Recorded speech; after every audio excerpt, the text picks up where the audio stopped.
자, 이번 시간에는 TAT 2급 지난 시간에 이어서 실기 파트 지금 하고 있는데요. 지난 시간에는 실무수행 두 번째 부가가치세 관리를 했었고요. 이번 시간에는 결산 파트 해볼 차례죠. 자, 그래서 여기 실무수행 세 번째 거 결산 파트를 여러분하고 같이 해보도록 할게요.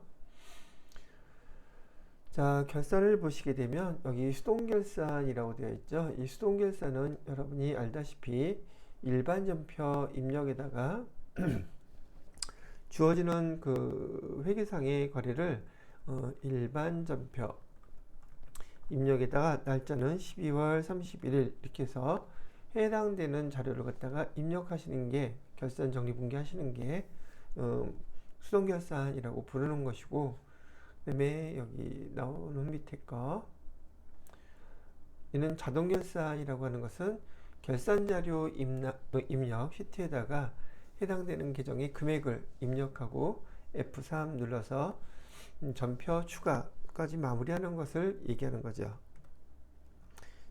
F3 이렇게 눌러서요. 이거 안 해주면 물론 틀리는 거죠. 그래서 자동결산하고 구분을 해보시면 될 것 같고요. 여기 수동결산의 첫 번째 문제는 여기 사오너라 우리 회사에서 연성전자에 영업자금을 빌려줬대요. 돈을 빌려줬다는 거예요. 그럼 이 이자는 우리 이자 비용이 아니라 돈을 빌려주고 받는 이자니까 우리가 받는다는 얘기죠. 6개월마다 주기로 했다고 지금 받기로 했다고 얘기를 하고 있어요. 그죠? 오른쪽 이렇게 내놔야지 되겠다.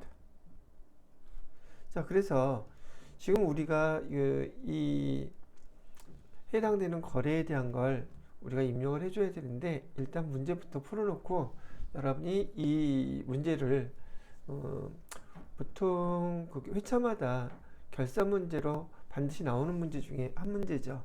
요거에 대한 정리를 제가 한번 해 드려보도록 할게요.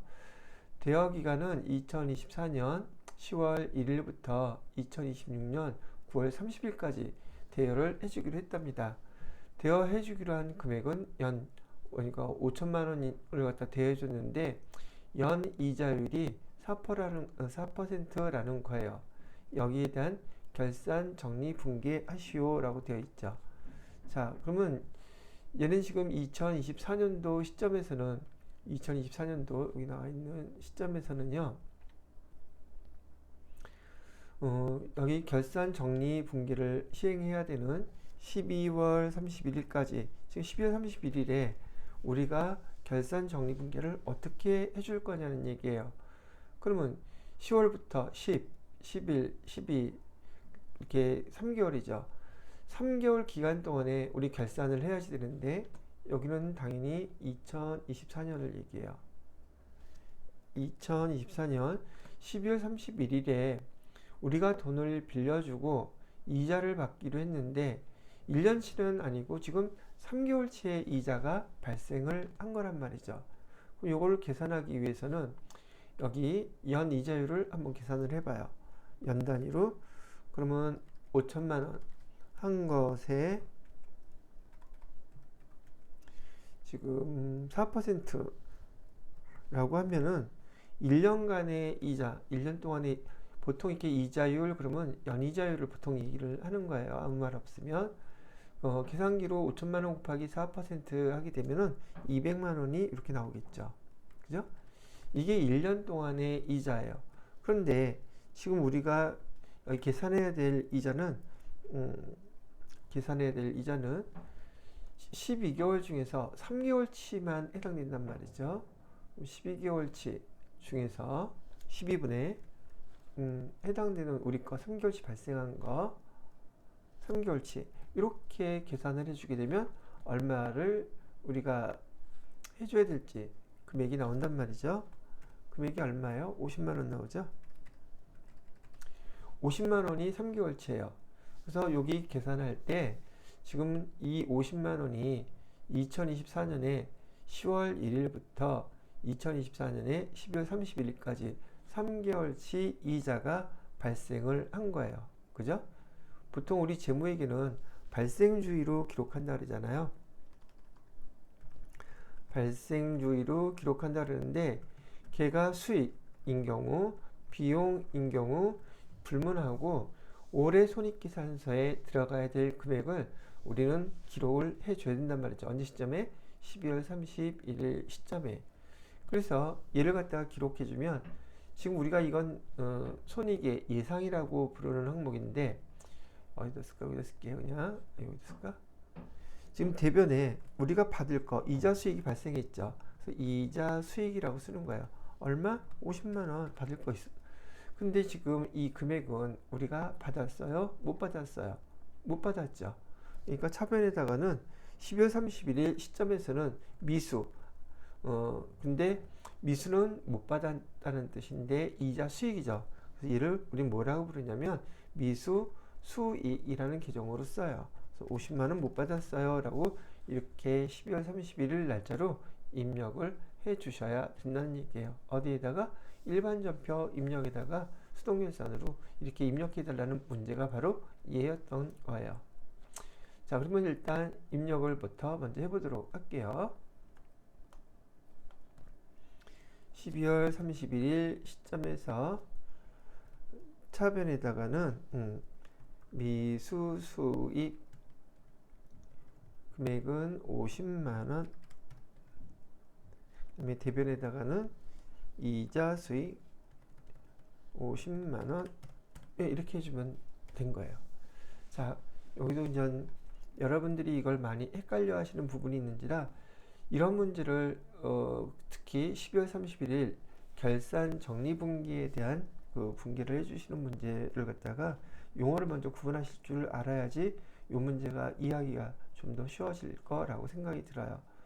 보통 우리 회계에서는요, 이런 결산, 기말 정리사항, 결산 정리분기 뭐 이런 거 할 때요, 얘를 우리는 손익의 이연이란 말을 사용해요. 그리고 손익의 예상이란 말도 사용합니다. 근데 요즘은 교재에서 한자어인 손익이라는 말 대신에 얘를 풀어 써가지고 뭐라고도 쓰느냐 하면 가로 해놓고요. 얘는 수익 또는 비용의 이연이란 말 그대로 써요. 손익을 나눠서 이렇게 구분해서 풀어서 쓴 거예요. 손익의 예상은 똑같은 방법으로 수익 비용의 발생. 교재에는 이렇게도 나와 있단 말이죠. 근데 예전부터 주로 좀 많이 사용했던 용어는 손익의 이연이다, 그 다음에 손익의 예상이다. 교재들에서는 또 이렇게 나와 있는 교재들도 있단 말이죠. 뭐 여러분들은 편한 대로 기억을 하시면 되는데 같은 말이라는 거 알아두시면 될 것 같아요. 자, 우선 계정 구분하는 거요. 이 손익의 이연의 이연자는 우선 선불 계정이라고 먼저 설명을 해 드릴게요. 여러분이 그 회계상의 거래를 읽어보시면 선불이에요. 즉 먼저 주었거나 먼저 받은 경우란 말이죠. 판단하실 수 있겠죠. 근데 선불인데 얘가 수익과 관련된 선불일 경우도 있고 비용과 관련된 선불일 경우도 있단 말이죠. 선불을 우리가 받은 경우는 먼저 받은 수익, 비용을 먼저 선불로 준 경우는 선급 비용, 이렇게 용어를 쓴단 말이에요. 손익의 이연은 이렇게 선불로 받은 금액 중에서 이 이연이란 말은 연도를 나누어 달라는 얘기예요. 그래서 이 수익과 비용 중에 먼저 받았거나 준 그 금액 중에는 올해 것이 해당되는 게 있고 또 내년 것도 같이 있단 말이죠. 그래서 올해 거와 내년 거를 나누어 주세요, 이런 뜻을 갖고 있는 거예요. 그리고 계정은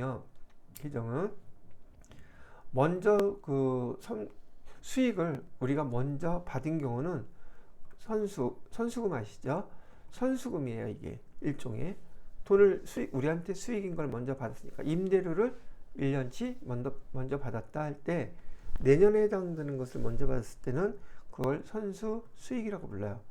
그 다음에 반대로 비용인데 우리가 선불로 먼저 줬다 그러면 얘는 선급금이에요. 선급금인데 기말에 내년 거 미리 비용으로 낸 걸 구분하기 위해서 얘를 선급 비용이라고 이렇게 부른단 말이죠. 그래서 여기 손익의 이연, 특히 결산 문제로 나왔을 때 여러분이 문제를 읽었더니만 걔가 선불이더라.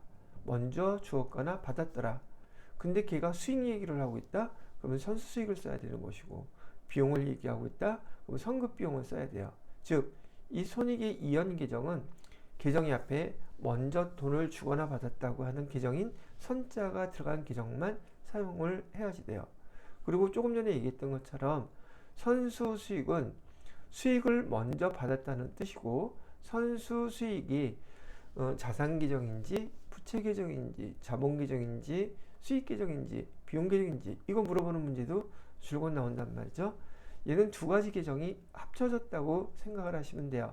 선수금 플러스 수익. 그래서 이렇게 두 가지 계정이 합쳐진 경우에는 앞에 게 주인이에요.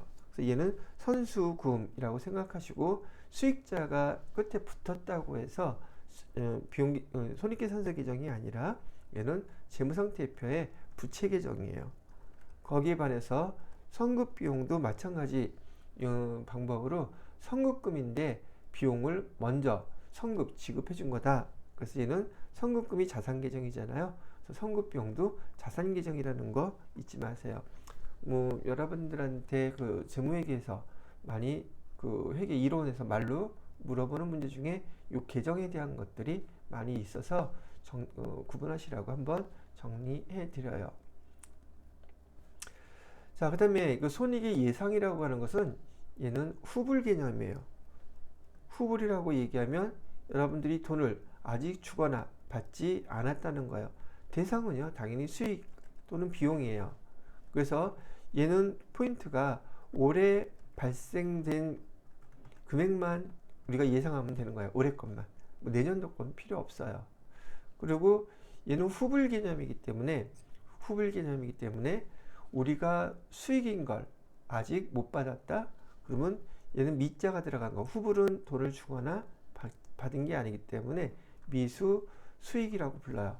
얘 말뜻은 원래 미수금은 자산 계정이죠. 미수금인데 수익을 우리한테 수익인 걸 아직 못 받았다는 뜻이에요. 그 다음에 비용인 경우에는 우리가 지급을 아직 안 한 거란 말이죠. 그래서 미지급 비용이라는 계정을 사용해요. 그래서 얘를 또 구분을 해보게 되면 미수수익은 미수금 플러스 수익 계정이라서 위하고 똑같은 그런 개념으로 얘는 미수금이 자산 계정이잖아요. 그래서 미수수익도 자산 계정이에요. 미지급 비용은요, 미지급금 부채 계정이잖아요. 그래서 비용인데 미지급 아직 안 줬다 이런 뜻으로 얘는 부채 계정이랍니다. 이렇게 구분을 하셔야 돼요. 그래서 여러분은 이렇게 손익의 이연과 예상 우리 자격시험 문제에 빠지지 않고 어떤 형태로든 간에 출제가 되고 있는데 매 회차마다 요거 먼저 구분을 하실 줄 알아야 돼요. 계정을. 그래서 여기 파란색으로 제가 구분을 해드려요. 이렇게 얘는 손익의 이연이라고 선불 개념이에요. 그 다음에 미수수익, 미지급비용, 미자 들어간 거는 후불 내용이란 말이죠. 그렇죠? 자, 그러면 요걸 기준으로 해서 요 내용에 대해서 자세히 공부하고 싶으신 분은 제가 교재에서 설명해 놓은 파트, 자산 파트에 가보면 요거 설명들이 있거든요. 혹시 되면 제가 여기 덧글인가 거기다가 한번 클릭하면 제가 그 설명해 놓은 그 동영상을 링크 시켜 갖고서는 바로 보실 수 있도록 해드릴 수 있으면 그렇게 해볼게요.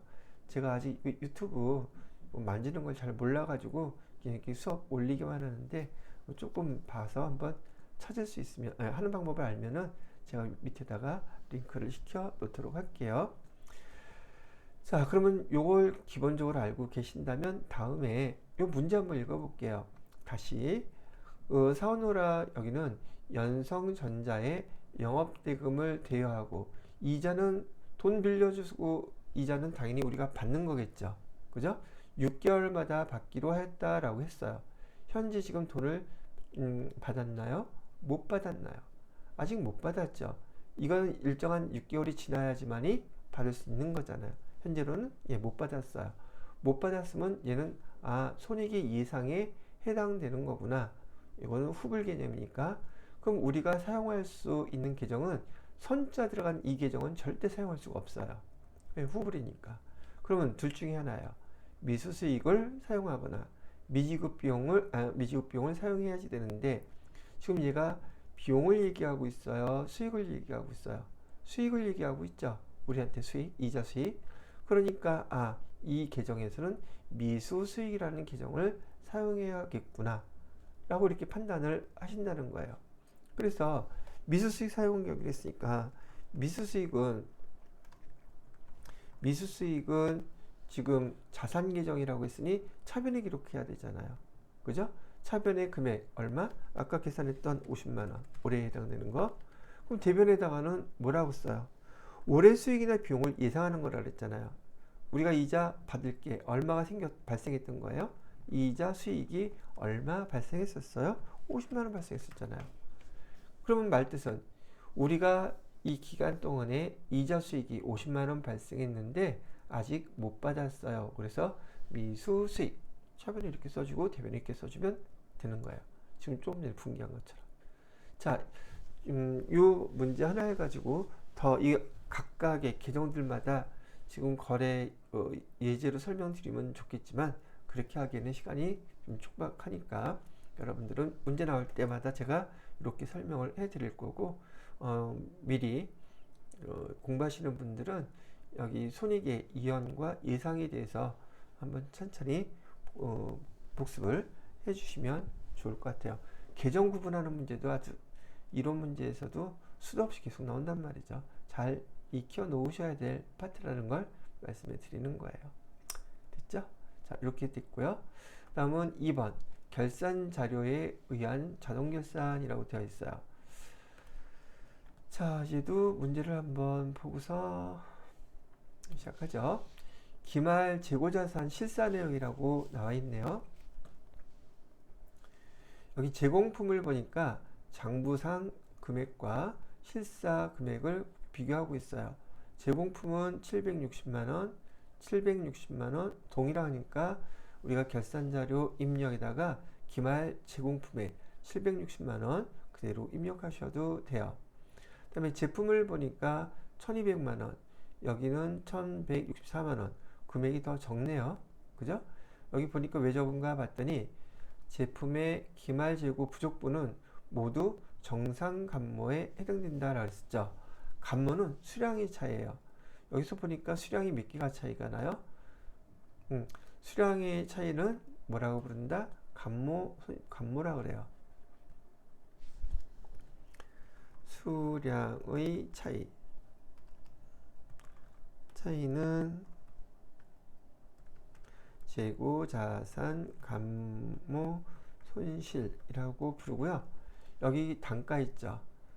단위당 원가라고 되어 있는데 이 단가의 차이는 단가로 인해서 차이가 생긴다면 얘는 우리 뭐라고 쓰면 재고 자산 평가 손실이라고 이렇게 기록을 해요. 그럼 이따가 우리가 입력해야 될 금액은 여기 제품인 경우 1200만원을 입력해야 될까? 실제 실사한 금액 얘를 입력해야 될까? 수량의 차이인 경우 우리 장부에는 실제로 있는 것을 입력해야 되죠. 장부에 있는 금액이 아니라 창고에 실제로 있는 금액. 그래서 1164만원을 기말 제품 재고액에다가 입력을 해 주셔야 되는 거예요. 그리고 요 문제가 끝나면 바로 이제 요 문제를 해야 되겠죠. 근데 일단은 얘부터 해보도록 하겠습니다.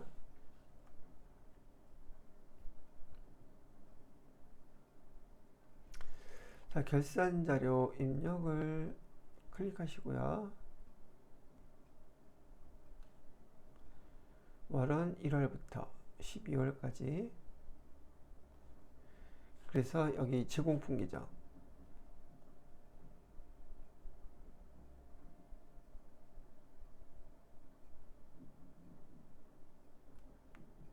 기말 제공품 재고액에다가 760만 원 입력해 주시면 돼요.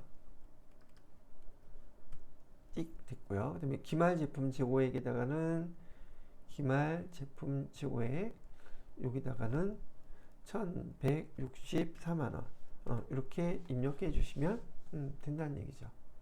그리고 더 여기 결산자료 입력에서 자동결산과 관련된 거 더 이상 없으니까 F3 눌러서 전표 추가 요거 반드시 해주셔야 되고요. 자, 그리고 일반 전표의 입력에서 조회를 해보시게 되면 지금 결산에 대한 결차 결대해 가지고 해당되는 분기가 자동으로 쫙 다 옮겨간 거를 확인하실 수 있을 거예요. 예, 요건 이거면 끝났어요. 자, 그 다음에 두 번째 이익잉여금 처분계산서 처분 예정 확정일을 입력해 줘야 되는데 전기 날짜와 단기 날짜 두 가지가 있죠. 요거 입력을 해 주시면 돼요. 여기 수행과제를 보시게 되면 결산을 완료하고 그죠? 결산을 완료하라는 것은 지금 여기 앞에 수동결산 완료했고 그다음에 자동결산에서 기말재고 들어간 결산자료 입력 마감했죠. 그다음에 요거 끝나게 되면 이익잉여금 처분계산서 손익대체분기하라는 거 있죠. 지금 전 요거를 할 거예요. 손익대체분기는 어떻게 하느냐? 여기 이익잉여금 처분계산서 있죠. 요거 클릭하시고요. 자, 저장된 데이터가 있습니까? 우리 회계 FAT 1급에서 많이 나왔었는데 지금 우리가 추가로 결산 자료들을 입력했죠. 얘네들을 입력한 자료를 포함해서 불러오려면 기존에 저장되어 있던 데이터를 불러오면 안 돼요.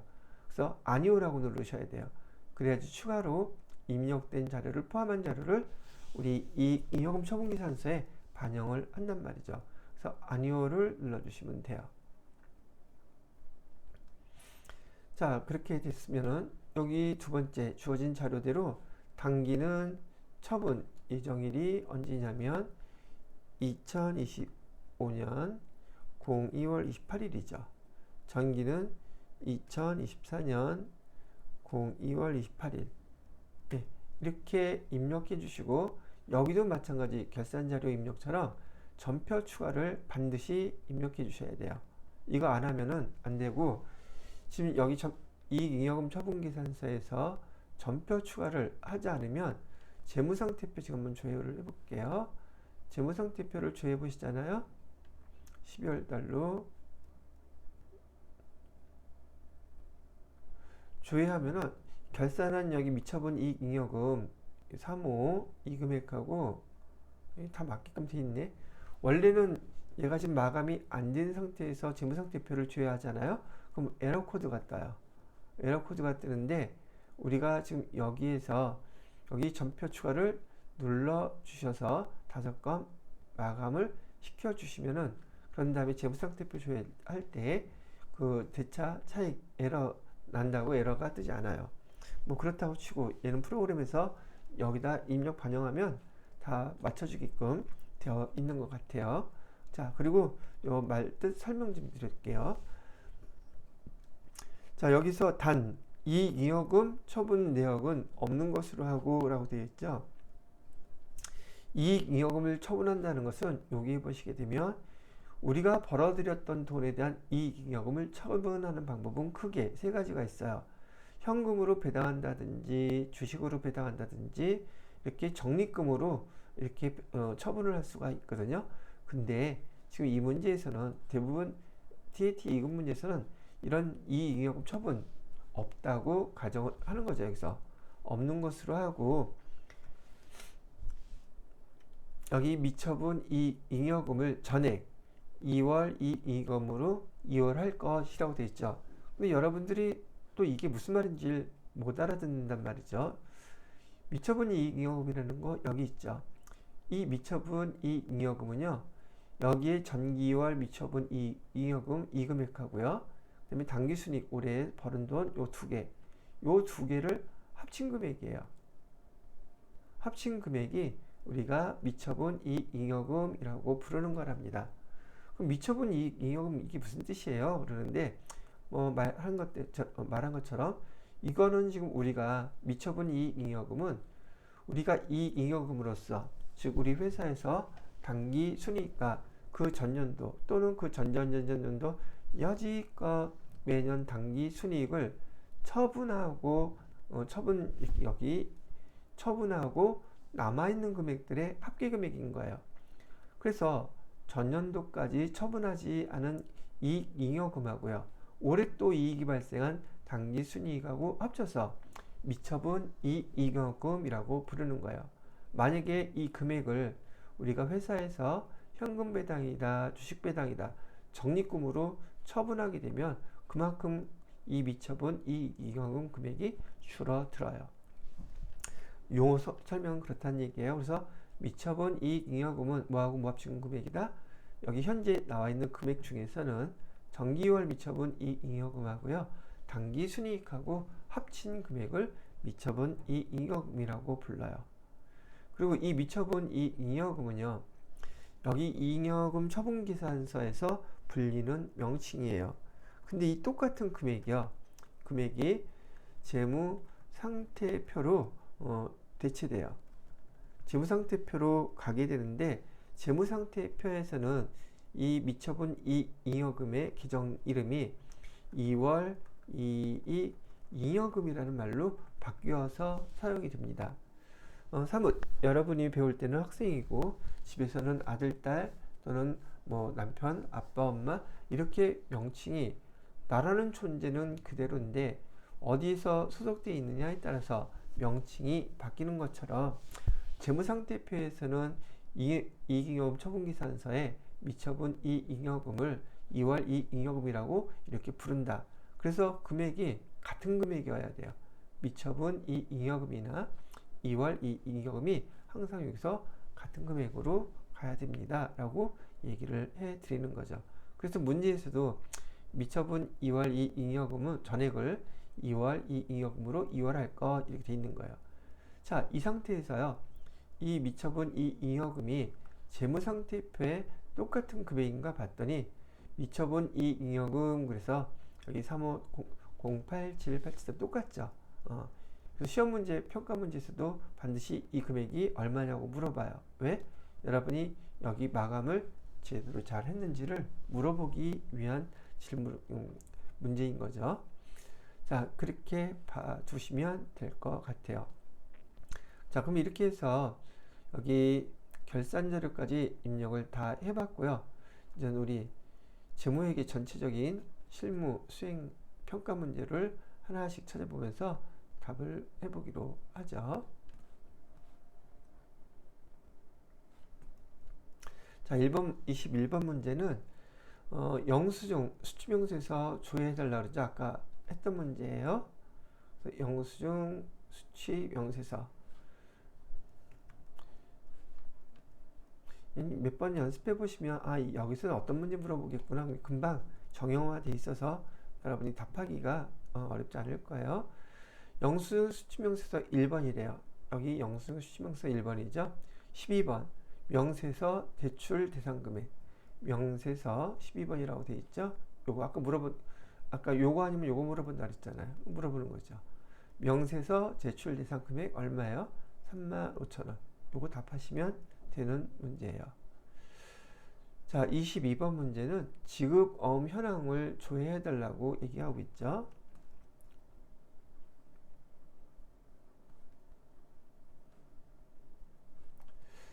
지급 어음 현황 여기 나와 있죠. 지급 어음 현황 클릭하시고요. 하반기라고 되어 있어요. 7월부터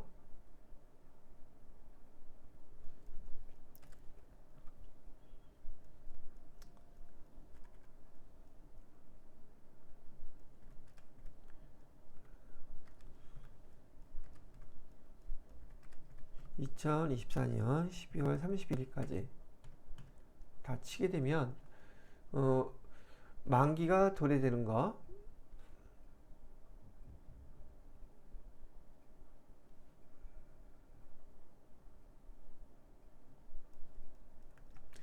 자, 요 기간 동안에 만기가 되어 도래하는 금액, 어음의 금액 얼마냐고 물어보고 있죠.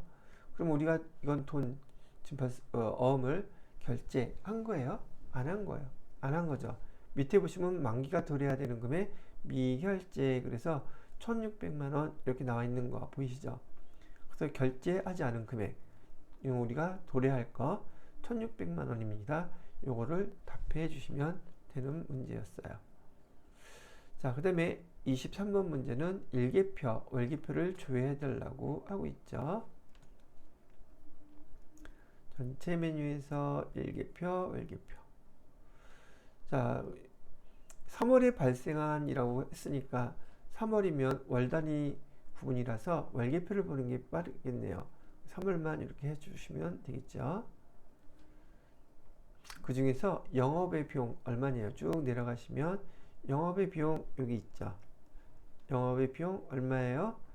8745000. 예, 이 금액 답해 주시면 돼요.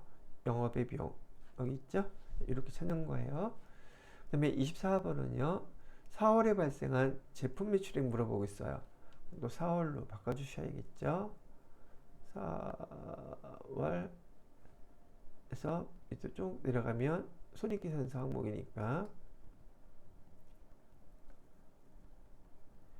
자, 제품 매출이라고 여기 있죠. 제품 매출 금액 얼마라고 나와 있어요? 74 467 810 나와 있죠. 예, 이 금액 답해 주시면 돼요. 자, 25번은 이번에 또 4월은 똑같고요. 영업의 수익 금액 얼마냐요? 영업의 수익은 영업의 수익 여기 있죠. 영업의 수익은 10만 원이요. 요거를 답해 주시면 되는 거였었고요. 있죠? 그 다음에 9월 30일 날짜에 원재료 금액 물어보고 있네요. 9월 달 거 1월부터 9월, 그래서 원재료 재고자산이죠. 여기 있죠? 그래서 원재료에 대한 금액은 얼마입니까? 라고 물어봤으니 여기 원재료 금액인 9월 30일에 발생한 거 물어봤네. 9월 달 동안이 아니라 9월 30일 날 발생한 걸 물어봤어요. 9월 30일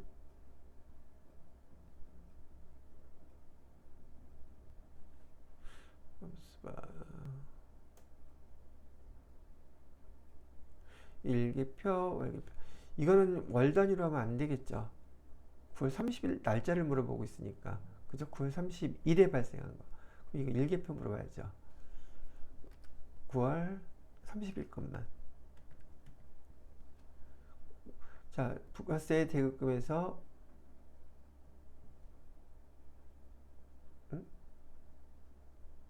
9월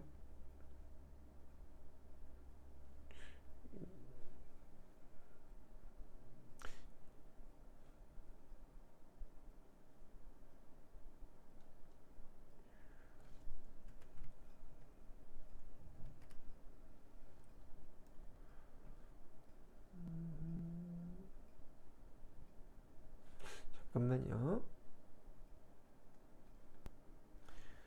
자, 9월 달 걸 조랬는데 지금 문제에서 9월 30일 거라고 했으니까요. 9월 달 거에서 이 재고자산인 원재료를 더블 클릭해 보세요.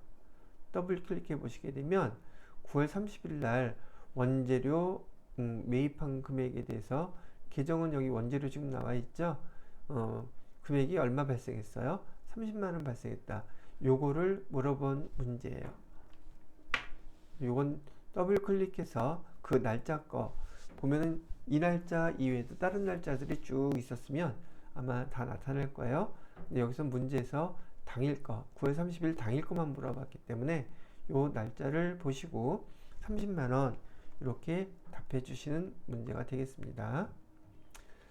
자, 27번 문제는 12월에 발생한 거 물어봤어요. 12월에 발생한 미수수익 금액 얼마요? 이것도 일개표, 월개표 조회라 그랬죠. 취소하고요. 12월에 발생한 거 월개표로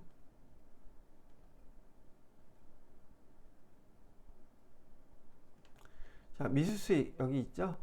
금액 더블 클릭해봐도 12월에 발생한 거 여기 12월 31일 날 우리가 아까 미수수익으로 입력한 50만 원이죠. 그래서 이 문제를 낸 거예요. 자, 그래서 미수수익 12월에 발생한 미수수익은 뭐 더블 클릭할 필요 없이 여기 50만 원 발생했어요. 요거를 답해 주시면 되는 문제였다는 얘기죠. 자, 이번에는 12월에 발생한 부가세 대급금 물어보고 있어요. 부가세 대급금은 부채 계정이니까 부가세 대급금 내려가시게 되면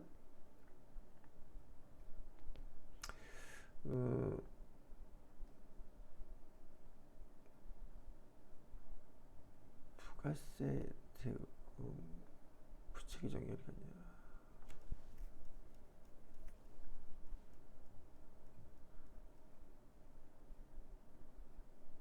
여기 제가 계정을 잘못 썼나?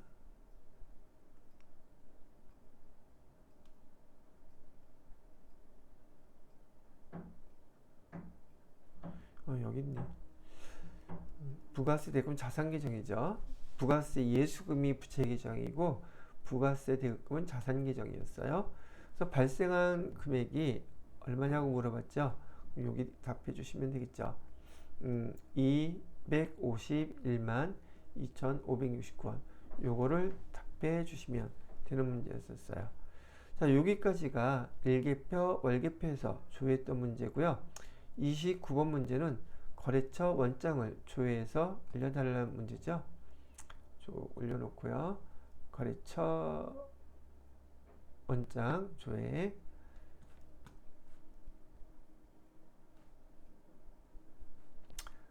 자, 거래처 원장 클릭해 주시고요. 자, 6월 달에 발생한 거 물어보고 있죠. 6월 현재, 그러면 1월 1일부터 6월 30일까지 계정 과목은 지급어음이라 그랬었죠. 지급어음 잔액을 물어보고 있어요. 자, 엔터 치니까 예성전자 거 물어보고 있죠. 예성전자 맨 위에 있는 거 잔액은 얼마인가요? 1,500만 원이죠. 요거 답해 주시면 되는 문제였었어요. 자, 두 번째, 이번엔 7월 말 현재라고 되어 있네요. 우선 7월 말로 바꿔주시고요. 7월 31일. 그 다음에 7월 말 보통예금 잔액 물어봤죠. 보통예금 잔액으로 옳지 않은 거 다 엔터 쳐주면 되겠죠. 자, 그리고 비교를 해봅니다.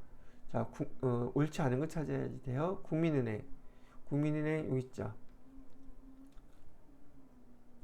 175 202 354 맞네요. 그 다음에 신한은행은 잔액이 370 신한은행 450 이건 대변에 있는 금액이지 잔액이 아니잖아요. 그죠? 그러면 잔액으로 옳지 않은 것은 얘가 옳지 않네요. 그죠? 그 다음에 기업은행은 여기 끝에 있는 잔액 4,400만 원 맞고요. 그 다음에 하나은행은 666만 889원 맞죠? 그래서 거래처 원장에서 보통예금의 잔액으로 옳지 않는 것은 2번이 답이 되는 겁니다. 자, 그 다음에 31번은 현금 출납장 조회를 해달래요.